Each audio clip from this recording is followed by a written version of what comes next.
So close.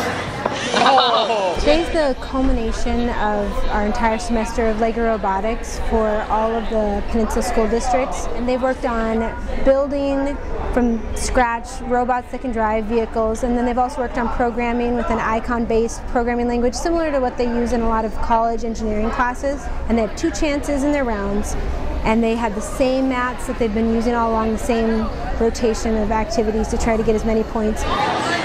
And we worked on all kinds of tasks, just from basic building to try to make a robot that could stay together, one that could do basic driving, doing real studies, different science inquiry to see what different developments in design engineering would work the best. And then they went on to the programming, learned how to do all kinds of really neat things.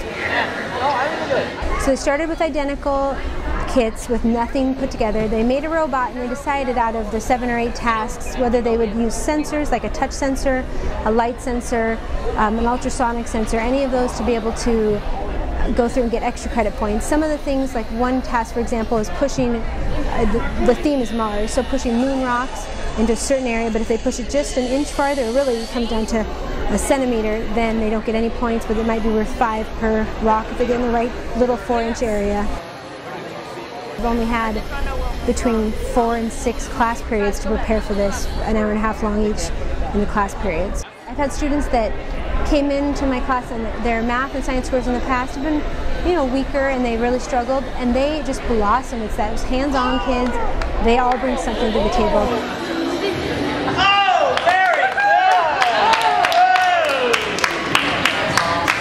And another rotation is a design engineering challenge where the students have come in completely cold without any background activity with it, and they're going to do straw towers to make the tallest tower, working on teamwork, working on the best design setup to be able to measure that, and those are being written on their name tags as high as they can do it. In the pool area, Mrs. Rivera's worked, we're very lucky with her background in underwater robotics that she did in California for a number of years as a teacher in middle school and high school. She's done all kinds of activities, and she had a connection with UW's ROV unit, and so she's been working with the engineers there. The students are actually putting together robots and then piloting them in the water, so it's different than our LEGO robots, but along the same line of letting them see where robotics and engineering could take them in the future.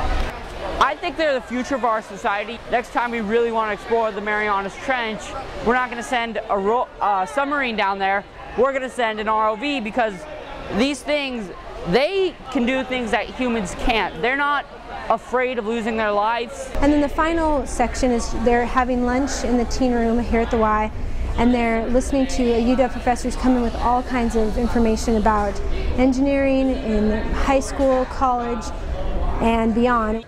We're starting this is the first time that we've done this. This just could not have happened without the community outreach from the high school, the district office, from all the middle schools, and from the Y.